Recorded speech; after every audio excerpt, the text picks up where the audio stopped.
After the Midway Battle, which was the turning point of the conflict, U.S. forces launched an offensive attack in the Pacific Ocean. Operation Watchtower was the second major offensive attack by the U.S. Army in the war. The goal of the operation was to take Guadalcanal and the Florida Islands. Air forces stationed on the Enterprise, Saratoga, and Wasp were to start the operation. Their goal was to destroy the enemy air force and conduct bombing strikes at strategic points in the operation area.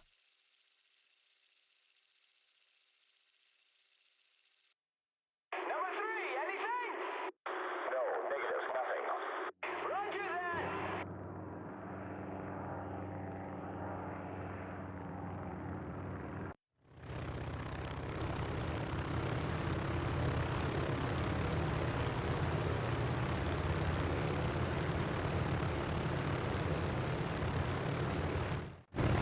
Our goal is the coast of Florida Islands. We need to clear the area for landing.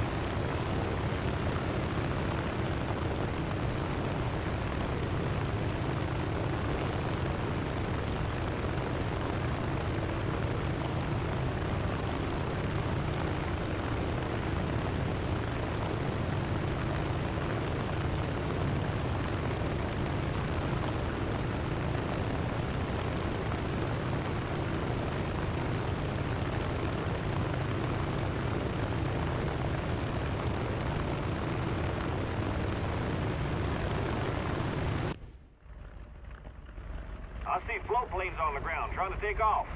We need to stop them.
Job here is done. Let's keep on searching.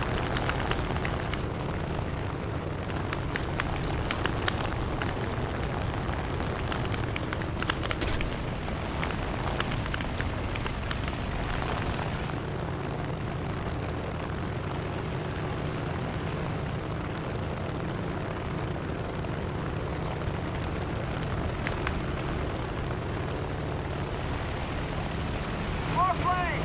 Six of them! In the harbor, straight ahead! I see them. We're low on ammunition. Try not to waste it.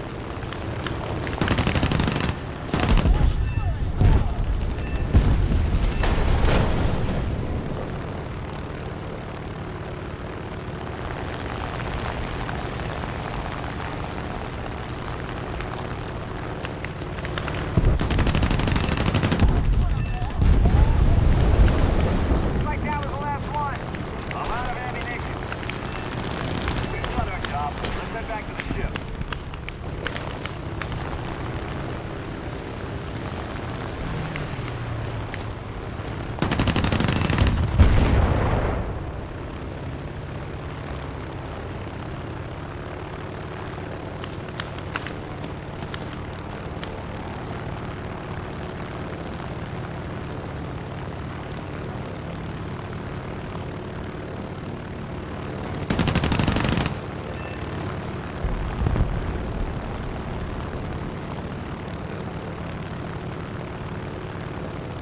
Look, down there.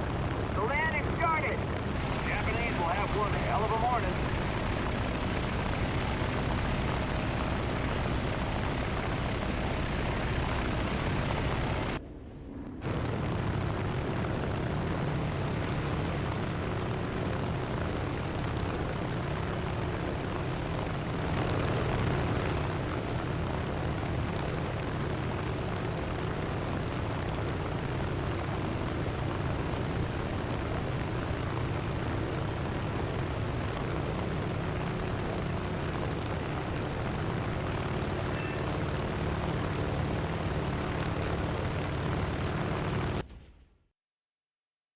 We will defend to the last man. Pray for our success.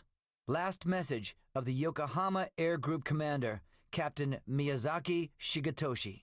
We cleared out to keep from getting shot down by our own fighters who were going wild and shooting at everything in sight. VS-71 War Diary.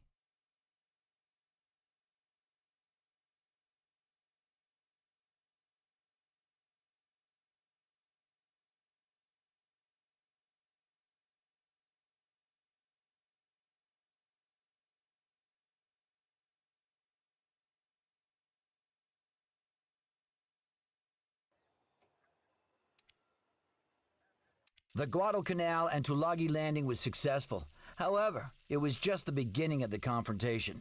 In October 1942, Japan moved 15,000 soldiers to Guadalcanal, making it possible for the U.S. forces to launch an offensive attack. The attack targeted Henderson Field, an airport captured by the U.S. forces as it was the most important strategic point on the island. 1st Marine Division was in charge of defending the airport. Japanese forces planned to attack U.S. defenses from 3 directions, backed by air and artillery support.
Trying to cross the river. Come on, guys. Let's not make it easy for them.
many combat flights did we do today?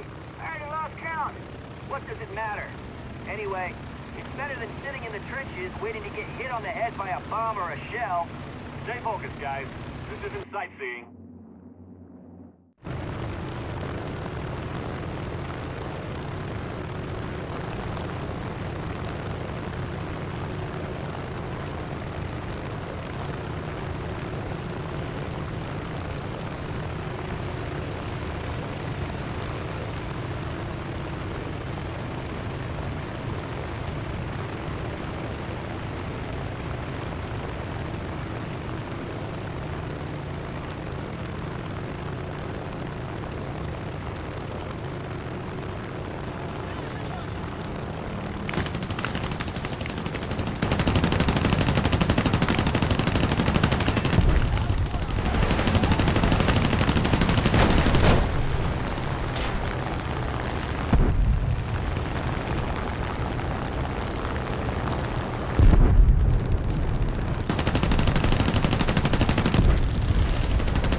Our doctrine was to attack. The Japanese would catch fire very readily. Sometimes they would even blow up. Sometimes they would just drop out of formation and glide down into the water. Although there were many fields every day and many hits in the runway, the engineers would fill up the hole and you'd be landing 15 minutes later. Major John L. Smith's after-action interview.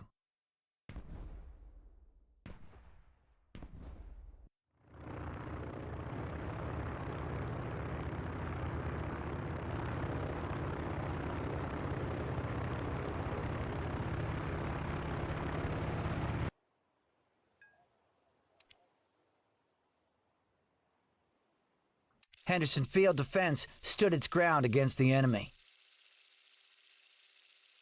Meanwhile, the Japanese fleet, counting 4 aircraft carriers against 2 U.S. carriers, was approaching Guadalcanal. Shortly before the USS Hornet was alerted of the approaching enemy forces, the airplanes of the 2nd Combat Air Patrol were launched to protect the U.S. fleet.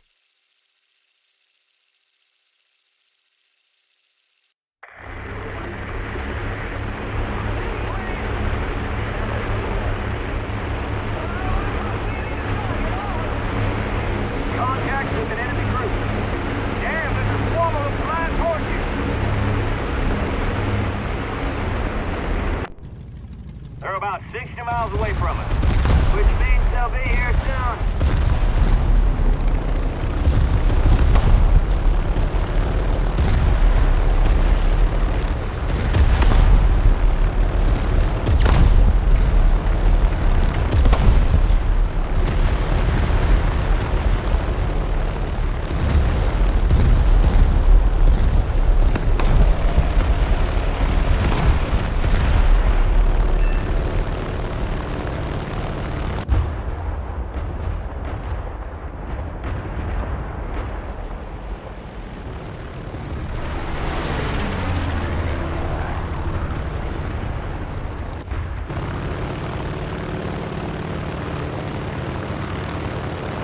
Waves of 12 dive bombers incoming from the northeast at 6,500 feet. It started!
airstrip is damaged. We can't land you guys.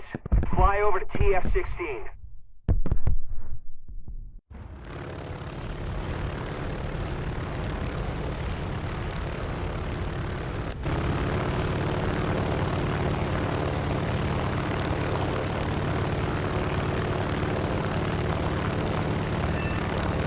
Bomber, incoming from the northeast at 5,000 feet. Damn! Looks like we got more work, guys.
We searched the sky with apprehension. There were only a few planes in the air in comparison to the numbers launched several hours before. Planes lurched and staggered onto the deck, every single fighter and bomber bullet. As the pilots climbed wearily from their cramped cockpits, they told of an unbelievable opposition of skies choked with anti-aircraft shell bursts and chasers. Lieutenant Commander Okamiya Mazataki, Rear Admiral Kakuji Kakuta's Air Staff Officer. You're seeing the greatest carrier duel of history. Perhaps it will never happen again. Rear Admiral Thomas C. Kincaid, Commander of Task Force 16.